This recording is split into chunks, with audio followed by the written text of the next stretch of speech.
السلام عليكم، اخباركم؟ يا رب تكونوا بخير. معكم محمد علي من قناه هنجرب وفيديو جديد. فيديو النهارده كده من الفيديوهات اللي هي بتاعت تجربه المنتجات الجديده بتنزل في المطاعم. فانا بقلب لقيت كنتاكي عامل سندوتش بيقول عليه من احر السندوتشات اللي عملها كنتاكي، فقلت نجيبه ونجربه. بس قلت يعني معقوله هعمل فيديو على السندوتش بس؟ فقلت نجيب معاه كان حاجه عملتها كنتاكي من فتره كده اسمها ماي بوكيت، بس ما عملتش عنها فيديو، فقلت نعمل الاتنين مع بعض ونشوف.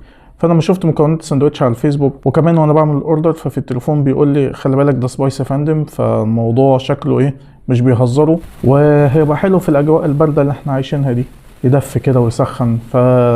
تعال نبدا الفيديو. بس قبل ما نبدا كده الفيديو، لايكك الجميل، ولو مش مشترك في القناه اشترك وفعل زر الجرس. تعال نشوف جبنا ايه. وادي الاوردر بتاعنا، المفروض جواه وجبه الماي بوكيت وساندوتش جديد اللي هو ريد هوت تويستر. ريد هوت تويستر. طب تعال نشوف ايه اللي جوه الكيس. ده المشروب، والمفروض ان دي وجبة الماي بوكيت. المفروض ان هي في الصورة بتيجي باللي هي العلبة الكبيرة بتاعت كنتاكي دي، بس هنا جايبينها في علبة اللي هي الدينر بوكس. ماشي، ما علينا. تعال نشوف ايه تاني.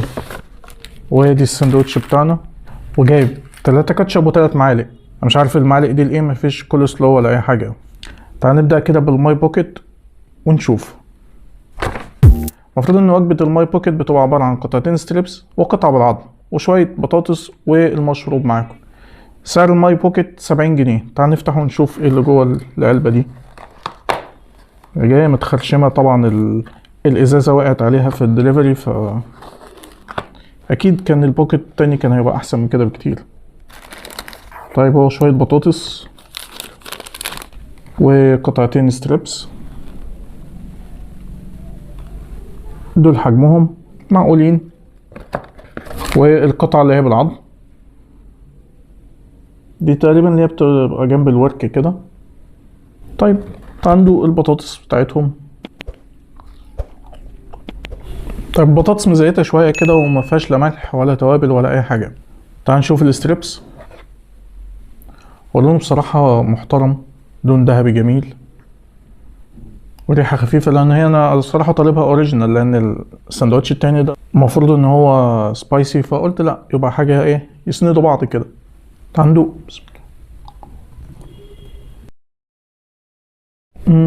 خلطة حلوة، وتقريبا كنتاكي في يوم النهاردة، لان انتوا عارفين كنتاكي الكواليتي كنترول بتاعه يوم فوق ويوم تحت، فانت حظك يعني. بس النهاردة انا حظي يمكن حلو. فطبعا انا مش جاي اقيم الطعم، انا جاي اقيم الوجبة دي ب70 جنيه، هل قيمة مقابل سعر محترمة ولا اوفر ولا قليلة ولا ايه؟ فخلينا اقول لكم في الاخر، وتعالوا نروح للساندوتش اللي هو لسه نازل جديد عندهم، واللي هو ريد هوت تويستر. المفروض الدعاية بتاعته ان هو ساندوتش جامد جدا وحراق جدا، وكل حاجة فيه، كل مكوناته حتى في العيش حراقة، وفي جوه هريسة وكده. فتعالوا نفتح ونشوف الساندوتش. سعر الساندوتش ده 58 جنيه. اوه، ده شكل كلامهم بجد. بصوا العيش اصلا لونه احمر ازاي. تعال نفتح ونشوف. اصلا الريحة ضربة، ريحة سبايسي رهيبة يعني. طيب، هو عبارة عن قطعتين ستريبس بس شكلهم سبايسي جدا، وطماطم وخس وبطاطس في النص. المفروض ان هو على كلامهم ان فيه هريسة، فتعالوا بقى ندوق الساندوتش ونشوف كده الكلام على ايه. بسم الله.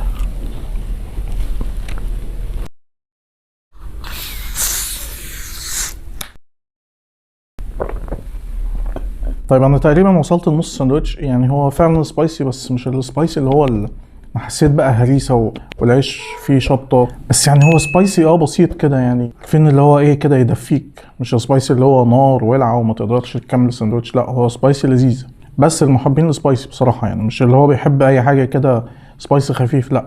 فتقييم الساندوتش ده اديله 9 من 10 ويستاهل التجربة. اما تقييمي لوجبة الماي بوكيت فهيكون 7 من 10، وانا بالنسبة لي دي حاجة سناكس، لكن دي مش وجبة خالص كده اللي هو تقعد وتاكل وتشبع، لا لا لا خالص. وبس كده، ده كان فيديو النهاردة، فيديو سريع كده ابديت عن اي حاجة بتظهر قدامي ان هي لسه جديدة ونازلة. فلو عجبك الفيديو ما تنساش تعمل لايك وتشترك في القناة وتفعل زر الجرس عشان يوصلك كل الفيديوهات الجديدة. وهتلاقي في صندوق الوصف اكونت صفحة الفيسبوك ممكن تعمل له متابعة عليها، واكونت الانستجرام برضه ممكن تعمل له متابعة. وشكرا لكم، سلام.